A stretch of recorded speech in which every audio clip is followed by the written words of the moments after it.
Guys, welcome back to my YouTube channel. അപ്പോൾ ഇന്ന് നമ്മളിന്ന് നാരങ്ങ അച്ചാറിൻ്റെ റെസിപ്പി ആയിട്ടാണ് വന്നത്. അപ്പോൾ ഇന്ന് രാത്രി ഞങ്ങൾ ഇച്ചിരി നാരങ്ങ അച്ചാറിടുകയാണ്.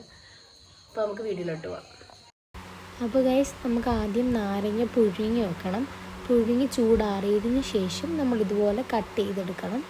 എന്നിട്ട് നമ്മൾ ഏതാണോ പാത്രം, നമ്മൾ അച്ചാറിടുന്ന പാത്രം ഏതാണോ അതെടുത്തിട്ട് വെളിച്ചെണ്ണ, പച്ച വെളിച്ചെണ്ണ അല്ലെങ്കിൽ പച്ചെണ്ണ, നല്ലെണ്ണ എന്ന് പറയും, അല്ലെങ്കിൽ നമുക്ക് പച്ച വെളിച്ചെണ്ണ. ഇവിടെ നല്ലെണ്ണ ഇല്ലായിരുന്നു അച്ചാറിൻ്റെ വെച്ചിട്ട്, അങ്ങനെ പിന്നെ വെളിച്ചെണ്ണയിലാണ് ഞങ്ങൾ ഇട്ടത്.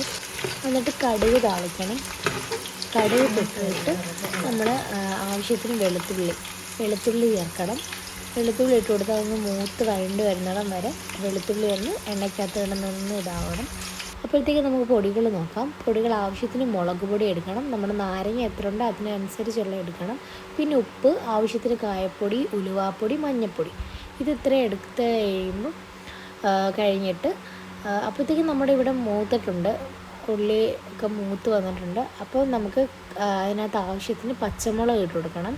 ചിലർ ചെറിയ പീസായിട്ട് കട്ട് ചെയ്ത് കൊടുക്കും. ഞാനിങ്ങനെ നീളത്തിലാണ് കട്ട് ചെയ്തിട്ടെടുക്കുന്നത്.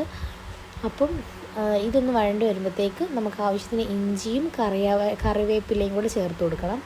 എന്നിട്ട് അതൊന്ന് മിക്സ് ചെയ്ത് ഒന്ന് നല്ലപോലെ ഒന്ന് വഴണ്ട് വരുമ്പോഴത്തേക്ക് ആ എണ്ണയ്ക്കകത്ത് നിന്ന് മൂത്ത് ഒന്ന് പിടിച്ചൊക്കെ വരുമ്പോഴത്തേക്ക് നമുക്ക് പൊടികൾ ചേർത്ത് കൊടുക്കണം.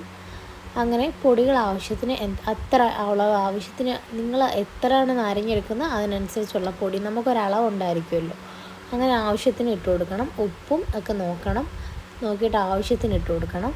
അങ്ങനെ ഇട്ട് കൊടുത്ത് മിക്സ് ചെയ്തിട്ട് നല്ലപോലെ മിക്സ് ചെയ്ത് കൊടുത്തിട്ട് ആ പച്ചമണം, ആ പൊടികളുടെയൊക്കെ പച്ചമണം ഒന്ന് മാറി കഴിയുമ്പോഴത്തേക്ക് അതിനകത്ത് ആവശ്യത്തിന് വിനാഗിരി ഒഴിച്ചു കൊടുക്കണം. അപ്പോൾ ഞാനിവിടെ പൊടിയുടെ പച്ചമണമൊക്കെ മാറ്റാൻ വേണ്ടിയിട്ട് ഇളക്കി കൊടുക്കുകയാണ്. അങ്ങനെ വളരെ സിമ്പിളാണ്, എല്ലാവർക്കും അറിയാമായിരിക്കും. എന്നാലും ഞാൻ വീട്ടിൽ ഉണ്ടാക്കിയപ്പം ജസ്റ്റ് ഞാൻ വീഡിയോ എടുത്തതാണ്.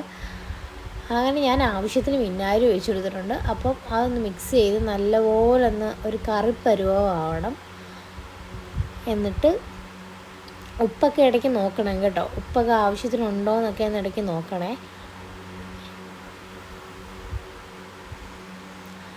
അങ്ങനെ നമ്മുടെ ഇതൊക്കെ ഇവിടെ തിളച്ച് വരുന്നുണ്ട്. ആ ഒരു പരുവം, ആ ഒരു അച്ചാറിൻ്റെ ആ ഒരു ഇത് പൊടിയൊക്കെ ഇട്ട് നല്ല തിളച്ച് വരുന്നുണ്ട് വിനാഗിരിയൊക്കെ ഒഴിച്ചതിന് ശേഷം.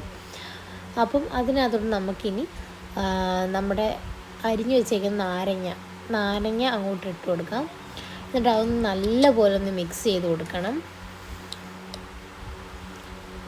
നല്ലപോലെ മിക്സ് ചെയ്ത് കൊടുത്തിട്ട് ഉപ്പൊക്കെ നോക്കണം. അപ്പം നമ്മുടെ ഈ പുഴുങ്ങി വെച്ച നാരങ്ങ ആയതുകൊണ്ട് നല്ല കയ്പ്പുണ്ടായിരിക്കും.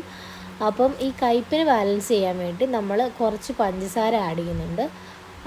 കയ്പ്പിന് ബാലൻസ് ചെയ്യാൻ വേണ്ടിയിട്ടാണ്. ചിലരൊക്കെ ഇടും, ചിലരിടത്തില്ല. അപ്പം ഞങ്ങൾ ഇവിടെ ഇടും കേട്ടോ. അപ്പം കുറച്ച് പഞ്ചസാര, ഒരുപാടൊന്നും വേണ്ട, കുറച്ച് ആവശ്യത്തിന്. എന്നിട്ട് ആവശ്യത്തിന് പഞ്ചസാര ഇട്ട് കൊടുത്തതിന് ശേഷം നല്ലപോലെ ഒന്ന് മിക്സ് ചെയ്ത് ഒന്ന് തിളപ്പിച്ചതിന് ശേഷം നല്ലപോലെ മിക്സി ഒന്ന് വറ്റി ഒരച്ചാറ് ആകുമ്പോഴത്തേക്കും നമ്മൾ മാറ്റി വെക്കണം. എന്നിട്ട് ചൂടാറുമ്പോൾ നമുക്ക് ബൗളിലോട്ട് സെർവ് ചെയ്യാം. അപ്പോൾ ഇത്രയേ ഉള്ളൂ നമ്മുടെ വീഡിയോ. എല്ലാവരും ഇഷ്ടപ്പെടുന്ന ലൈക്ക്, ഷെയർ, സബ്സ്ക്രൈബ് ചെയ്യാൻ മറക്കരുത്. എല്ലാവരും ട്രൈ ചെയ്യണം. അപ്പോൾ ഇത്രയേ ഉള്ളൂ ഗൈസ്, അടുത്തതായിട്ട് വീണ്ടും വരാം.